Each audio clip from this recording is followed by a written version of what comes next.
महेश लांडगे, तू कसला हिंदुत्ववादी?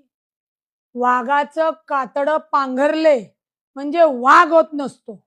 खरा वाघ आमचे अजित दादा आहेत. ते तुला तुझ्यासारख्या लबाड लांडग्याला कच्चा खाऊन टाकतील.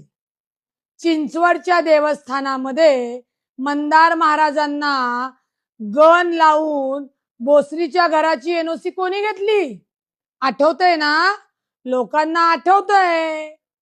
भंगार चोरणारे तुम्ही कंपनीच्या मशिनरी आणि भंगार चोरल्या तेव्हा औरंगाबादवरनं पोलिसांनी मध्यरात्री उचललं होतं, मुटकुळं करून घेऊन गेले होते. तेव्हा जे अजितदादा आहेत त्यांच्याच पांघरुणाखाली होते. विसरले का तुम्ही? सातत्याने उचलली जीभ लावली टाळ्याल्यासारख्या बोलताय.